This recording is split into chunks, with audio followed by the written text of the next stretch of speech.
Well, hello, hi, how are you? Welcome on into another podcast by George. Do that intro. It goes back to my radio days when I used to sign on as a disc jockey and do that at the beginning of my show. Also reminds me when I was a kid, and I am a big fan of Alice Cooper, believe it or not. He's got a song called Hello, Hooray. If you haven't heard that, check it out. It's a great song. Alice didn't actually write that. It's one of the few hits that he had, or minor hits anyway, that he didn't write. But anyway, hello, hooray, we're back on the air with a podcast by George. And I apologize for the late start here this morning. People are joining the broadcast now. I want to thank him for that. But she's in the green room. Jamie Ray Wallace is joining us on the podcast by George Live Line. God, I love her. I mean, she is absolutely great. What she's doing out there in East Palestine deserves our attention, our respect, and our support. We're going to talk about all of those things today. There's the promo that I put up there to get everybody's attention as to what in the hell, as I say on my show, is going on in East Palestine. It's bad. It's all bad. And the revelations, the news that's coming out, the facts that are being revealed are absolutely the worst.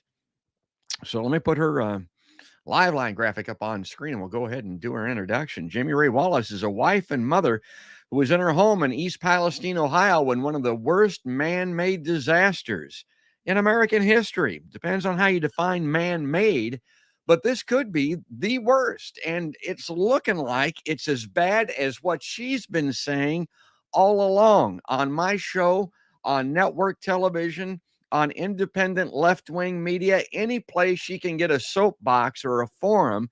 She's been screaming at the top of her lungs about this, folks, since it happened. It descended upon her community at 8:55 p.m. on a Friday night on February 3rd in 2023. We're going to talk about that also. She joins us now on the podcast by George Live Line. Let me take that off the screen. Let me click a couple of buttons here, folks. Again, apologize for starting late. Want to thank everybody for hanging in there with us. And let's say good morning to one of my faves, Jamie Ray, out there in East Palestine, Ohio, or near it anyway. Hi, Jamie. Hi, how are you this morning? Yeah, I'm doing great. Let me turn my headphones up a little bit. The audio's a little low. Okay, let's see if that helps. And yeah, the photo looks good there. I like that. You look good. You've been doing great work out there. Let's start this way. Now, I've got some video clips here I want to show. Jamie may have seen this. I came across it on the internet. There's a guy, Fat Sheep Recreation. He's got he's an animator. He's got the ability to do this. And I don't know. I don't want to give Jamie PTSD, but this is really chilling stuff. It's kind of dark if you're watching in video. Now, if you're listening in audio, this isn't going to mean much to you, but it won't last very long. Let me bring up on screen this video from Fat Sheep Recreation or Recreation, and we'll get right back to it.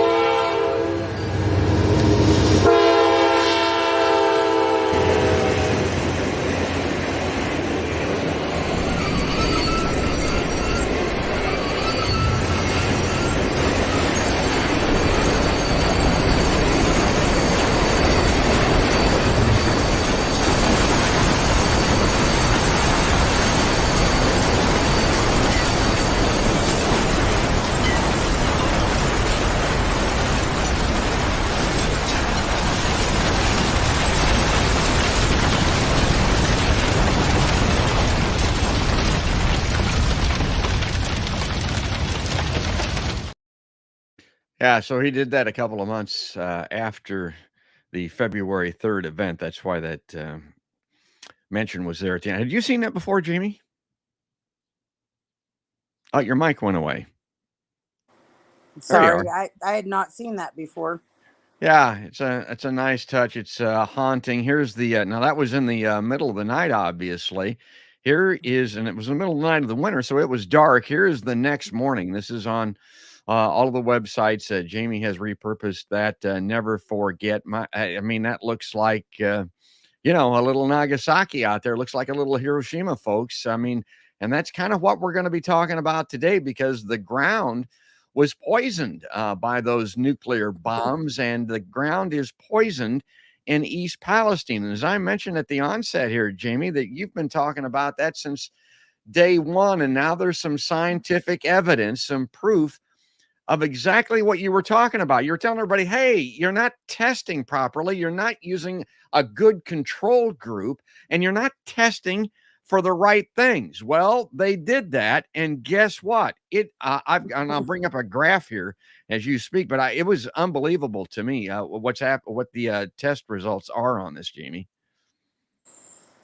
Yeah, I mean it's kind of bittersweet, I guess. People talk about the successes that we've had as Unity Council, uh, and it's like even though we knew we were right all along, when you actually see it, I don't. It just it makes you feel different. It's like I was right. Like you, it's almost like you didn't want to be right. I guess. And another thing that has just recently come to light is that on February 14th, I had a C-Tech toxicologist in my basement. I had thrown a fit and said, "This isn't safe. I'm not bringing my kid back home. I'm not a scientist, but when I see the chemicals in the creek, when I pull in my driveway and I start coughing and feel like I can't breathe, my eyes are on fire, my nose is on fire. I threw this fit, and they sent this toxicologist from the railroad down. And what he said didn't mean anything to me at that time, but it does now. He said this creek water coming down your basement wall is a potential pathway to exposure. So now the EPA is saying, well, we can't find this pathway to exposure from the chemicals to how the people are getting sick. Well, then why aren't you testing basements? You told me on February 14th this was a potential pathway to exposure. Now, in the EPA's defense, which you won't hear me defend them very often, I don't know if that information was ever relayed to them because it was only the CTEH technician toxicologist that was in my basement, and that is the company hired by Norfolk Southern. So, people were like, you should feel great. And, they finally said you were right. I said that on February 15th. It happened on the 14th. The toxicologist was at my house on the 15th, my birthday. The railroad called and they said, let's get you out of your house. We can get you out of there, pay a few months rent, pay all your moving costs, do this, that. Well, that night at the town hall is when I exposed this. Not one single person in that Mm. room bothered to call me back. I even told them I had a video. Had they called me back, we would have been testing basements 6 months ago. And to me, that feels like a failure, not a success. That people have potentially been sitting in these homes where these gases are being released for 6 months now. Uh, I should be excited and be like, yeah, I told you so. I told you this. But it's almost like, was I not loud enough? Did I not speak to the right people? Um, Well, I think you were loud enough. I think Disheartening. you've done yeoman's duty when it comes to this type of thing, and you're doing it for your family and friends. You're doing it for your neighbors. You're doing it for the country. As I've said on the show before, everybody that lives within proximity of a rail line, which is most of us, including me. So anytime you kind of get down and feel that you're not having an impact, and you wonder, like you're wondering now, let it be known that there are people like me out here that really appreciate what you're doing. Now, when it comes to this testing, let me bring this up on screen. This is these results, which are amazing. Now, this is from an independent testing firm or individual, this Scott Smith fella Mhm. that came out and did exactly what you wanted to have done, because the official quote unquote agencies weren't finding any evidence, supposedly, of toxicity, poisons that would be cancerous, harmful, deadly to humans. Excuse me. That guy went out and tested. Holy buckets. We're talking about, look at this chart. We're talking about on the level thousands of times from, going Mhm. back to what I spoke about earlier, a control sample. What's normal? I mean, are these things present in soil? Are they around? Well, given the fact that we're human beings and we've defiled and polluted every environment that we can touch, yeah, they're probably available, or that they're present in some places. But look at this, Jamie. Well, you know what they tell us, George. Dioxins can come from you having a fire in your backyard or from your barbecue grill. We all saw the big barbecue over East Palestine. So you Yeah, want to sit there and tell me that we can have dioxins in our environment from our barbecue grill, but you see that picture, but there were no dioxins from that. Again, I'm not a scientist, but I'm not stupid either. Um, it's just astonishing to me that they even say these things. Like, it's ridiculous. They make themselves sound like idiots. yeah, it's gaslighting in the highest order. And Mhm. again, as Jamie, did you get any? Did you go to college at all, Jamie? Yeah. Yes, I did. Okay.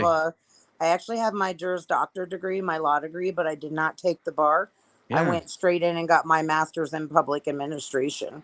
Well, that goes to Um, show you, Jamie's yeah. educated, folks. I mean, and she can make these accurate assumptions based on available evidence.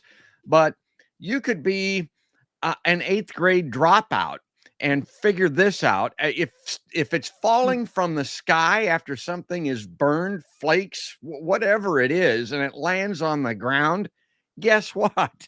It's in the soil, for God's sake.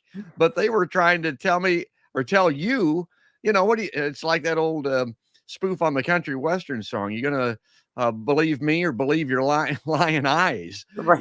Yeah, it was that bad. Well, okay, let me get to this now. I want to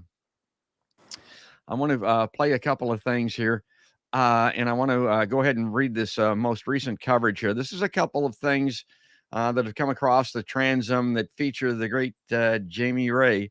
This is from WKBN 27 from East Palestine, Ohio Dateline. Several people gathered in Lisbon Saturday to express their frustration towards the federal government in Norfolk Southern. They feel both entities have not done enough to help the people in East Palestine. Some residents say they are still suffering months after the train derailment. One woman, guess who that woman is, folks, called on President Biden to provide the support they are asking for. This is now we're going to play this video, but this is what Jamie told him. She said, "This is not a red issue. This is not a blue issue. This could happen in any area of the United States that has railroad tracks running through it. This could be your community." Next time, said Jamie Wallace of East Palestine, the Unity Council for East Palestine was also asking for free and immediate health care for residents impacted by the derailment. What? Yeah, the action would be part of number 1881A of the Social Security Act, which is a law that enables the government to provide Medicare to those impacted by environmental hazards. So far, that action has not been taken. Well, what in the hell does it exist for if you're not going to take that action for the victims, innocent victims Hmm. in East Palestine, Ohio? That's what it's for, Medicare for all. And I always want to see these types. I kind of have you know, a reason for doing this that I probably shouldn't even mention, but I want to see Medicare for all get out there. I want to see it used. I want to see it enacted. I want to see how well it works. I want to see how everybody prospers from it because a lot of people believe that that can't happen, but it can. Here's the last graphic. President Biden said in the past that he would visit East Palestine. Biden said that he would visit East Palestine, but that has not happened yet. That's how that article ends. And I read that and I thought, my God, that's right. He did say that. Trump ran onto the scene and did his typical thing, handed out some water bottles and, talked a lot and didn't do very much. Can't do anything as a private, but that also was kind of the MO for his presidency. But Biden is the current sitting president of the United States. He said he was going to go out there. He never did it. Now, I guarantee you, Jamie, that when it comes to the campaign here, which is drawing nigh, we live in Iowa. It used to be the Iowa caucuses. We'd see this stuff everywhere. He's going to be running around kissing babies, and people are going to be criticizing him for that. He's going to be making all kinds of campaign stops in podunk centers and visiting Dairy Queens and doing all of the things that these presidential candidates do. But that dude has not been to East Palestine, Ohio yet. Now, do you have any idea why that is? Is it because of politics? Our area is known for being very red. I feel like that's the issue. It doesn't matter if it's a red state, blue state, county, whatever. He's still our president. He's still my president. He's still my children's president. He said he was going to come. Most recently, his press secretary also said he was going to come. Uh, but guess what? We're going to him. I'm actually getting ready to leave here within the next half an hour. Unity Council is heading to Washington, D.C. Great. We will be there Thursday and Friday. Not only do I want him to sign this declaration, I want him to sign it in East Palestine on our 6-month anniversary. Um, Ah, we've been waiting so long for him to come in. He's went to the Ukraine. He's went everywhere else. yes. I am so tired of hearing, well, there's a responsible party. This goes to the Medicare for all. DeWine said it. There are no unmet needs in East Palestine, and there's a responsible party that needs to pay for it. First of all, talk to your constituents. There are a lot of unmet needs. Number two, there is a responsible party, but that responsible party is not taking responsibility. These are human lives. I keep hearing taxpayer money shouldn't pay for East Palestine. Norfolk Southern should. Well, you know what? I'm a taxpayer. I've been a taxpayer for years. I would much rather have my money going to support East Palestine than to support a war in the Ukraine. These are our taxpayer dollars too. It's not like no one here has ever paid taxes of. And you know what? The federal government was quick to file their little lawsuit, weren't they?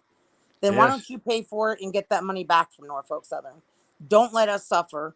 Don't let us continuously be exposed to these carcinogenic chemicals because you don't want to pay for it. This isn't about money. This is human lives. These are our children. These are people, kids having nosebleeds, blood coming out their ears, rectal bleeding in adults to the point where they are looking at getting blood transfusions. We're now starting to see some of the more long-term effects. We're starting to see an uptick in seizures, neurological problems.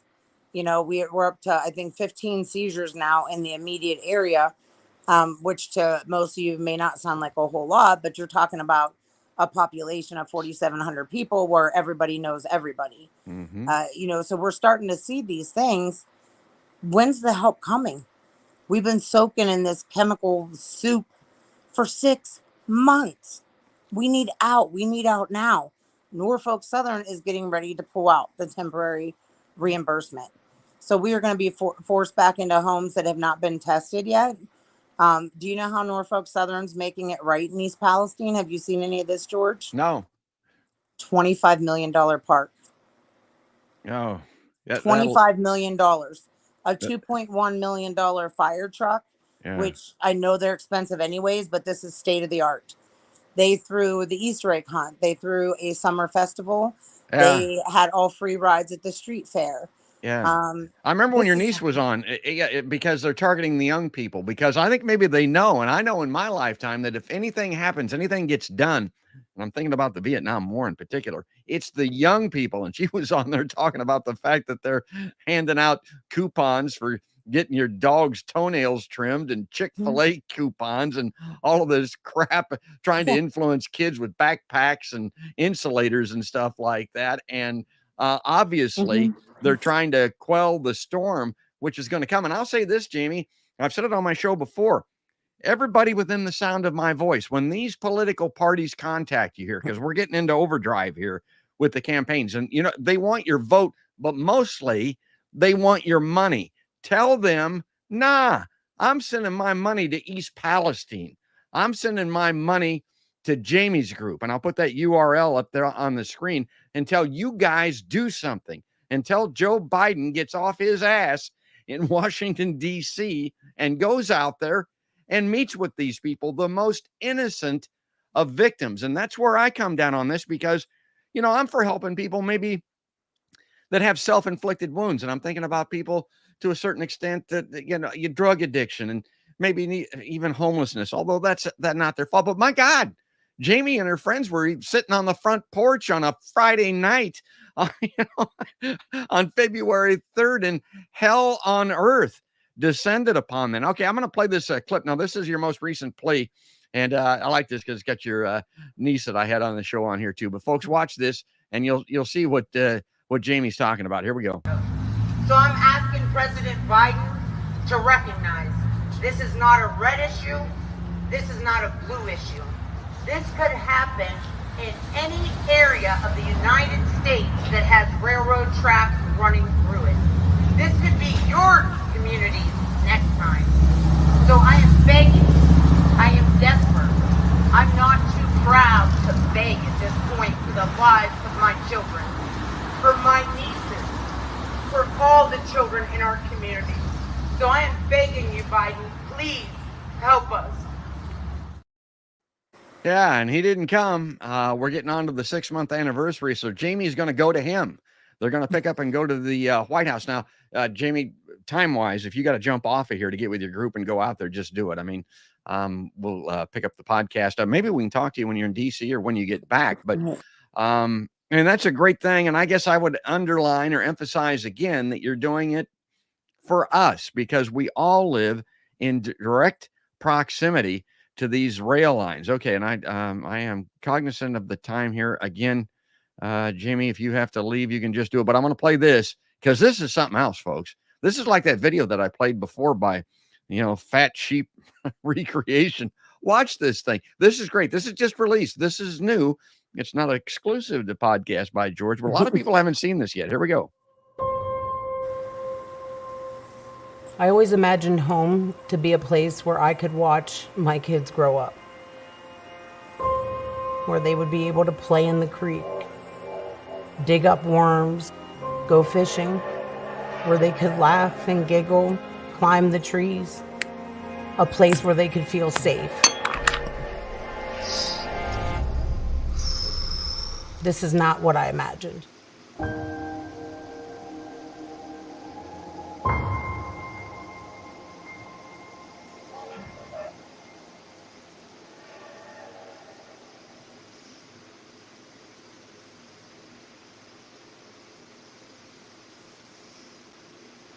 Well, that's the power of media. I mean, it doesn't get any better than that, folks. Oh my God. Yeah, but that's what we're talking about. And that's a reality.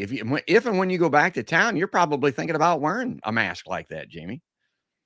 Yeah, it is. A lot of us that have stayed out of town get sick really fast when we go back. They called it people have a different tolerance to chemical exposure. So, a lot of us that have stayed out, I don't feel like are building up that tolerance. So yeah, gas mask, it's not very far off. Actually, everybody should be wearing them. I tell all the media that comes in to put them on because we've already been exposed. Yeah. It's not really something that we do when we're living in it because, I mean, how do you do that 24/7? But on a side note, they were wondering how I was going to hide that huge face mask, the straps that went around my head. And I said, I'm Italian. Let me just put my hair down. You didn't see it at all. She was amazed. She was like, "That's what you get." That's great. It just adds to the impact of it because it kind of looks, panicked, and that is the panic situation that we have out there. This is for real, and that is so heavy. Let me bring this up on screen because this is a little lighter, kinda. But Jamie, I think you're well aware of this. I didn't know about it. East Palestine dog exposure study. On February 3rd, 2023, a train derailed in East Palestine, Ohio. Of the 38 cars that derailed, 11 were carrying toxic chemicals. Now, these chemicals began to spill out of the cars. The chemicals were later burned by the Environmental Protection Agency to prevent an explosion. Yeah, maybe. Yeah, Jimmy, Did you go watch ahead. the NTFB hearings? Yeah, I did see a little bit of that. Yeah, go ahead, tell them. The company that actually manufactures the vinyl chloride told them that there was no reason to blow those tanks up. Yeah. The one tank that they said what they were in fear of exploding because the temperature was rising, the temperature had actually dropped and had leveled out. So there was absolutely no reason other than profit to explode 5 tankers, not 1, not 2, not 3, 5 tankers of vinyl chloride over top of us. Yeah. When the CDC came in, do you know what they told us, George, at our meeting? They said, you know what, guys? Quit getting tested for vinyl chloride. We know you guys are all been exposed to vinyl chloride. We don't know what to do about that. We don't know how to treat that, but we can treat the cancers that the vinyl chloride Oh my causes. God. Yeah. Like, how does that make you feel as a human being? Yeah. Uh, and you I, know what my response was? If we're your human guinea pigs, then do it right. Why right. weren't you testing our blood when the CDC brought in their dog and pony show of a clinic where they weren't even taking your blood pressure? At My least God. if I'm going to die in 10 years of cancer, study me so that I can save you when this happens in your backyard. Yeah. Like, Yeah. they can't even give us the decency to study us so that other people are not going to have the same fate that we have. Um, it's not just us, it's our children, you know. Yeah. Guess what? And, you know, half of my town is taking this money and applauding Norfolk Southern, thanking them when they were having this city hall meeting to approve the plans for the $25 million park, and everyone's clapping. I'm helping a woman and her 83-year-old mother get out of their house. I was getting out of the car with media, and they were literally yelling at me in the street. Wow. They didn't have the means, they didn't have transportation, they didn't have a lot of technology to even be keeping up on what was going on. The 83-year-old mother was already taken to the hospital once and almost died. And I'm helping these women that are screaming in the street that they need out of their home while the half of the town is applauding a $25 million park. They poisoned our children and they want to give us ice cream cones and a new park. Yeah, and have you go away, and they don't want to increase the visibility for it. And if there's any positive, well, it isn't even positive, but a plausible explanation for what Biden's doing, it could be that because he knows if he makes a visit there, this is going to be big news again, going to jump up on the radar. And people, Jamie, I know you've become aware of this. And again, if you got to jump off the stream, let me know. But I have about 2 more minutes. okay, and maybe you can end with this. People, and you've found this more than anyone, people do not understand the power that the railroad has in America. I mean, it is where the oligarchy resides in its most historic and maybe largest format. They run the country. Corporations do, but the railroad is at the top of the list. I just had a detour problem here in my local community. I went to our Department of Transportation. The detour was set up on a roadway by the railroad, believe it or not. I went to the Department of Transportation to talk to them about it, and they said, "Whoa, whoa, whoa! We don't touch the railroad. We can't even talk to the railroad. I mean, you're in the wrong place. Wait a minute, I'm in the Department of Transportation. Yeah, the railroad does what they want, when they want, where they want, and it's a Yeah. real eye opener for people like you that became involved in this." You know, and I've said that. I said, you know, even the fact that there's no federal regulations for them to keep those black boxes after an accident like there are for airplanes. Oh, that black box from the night of the East Palestine accident, it got recorded over. You know, and when I tell people, had I talked to myself pre February 3rd and heard myself talking about EPA cover ups and the government being owned by the railroad, I would think I was one of those crazy conspiracy people. And in fact, I will talk about our federal rep, Bill Johnson. Um, you know, someone told me, get a hold of Bill Johnson. You know, he was great. I worked with him on the Katrina subcommittee, and he really cares about people. And I said, yeah. Uh-oh, go open that. Sorry, they must that's, be here to pick me up. But I said, that's okay. Katrina wasn't giving him money. And I showed him what Bill Johnson did to me, was screaming at me. And I told him, I said, tuck that railroad's money back in your pocket, Bill Johnson. And he went off. Good for you. But, Yeah. And if it's not, yeah.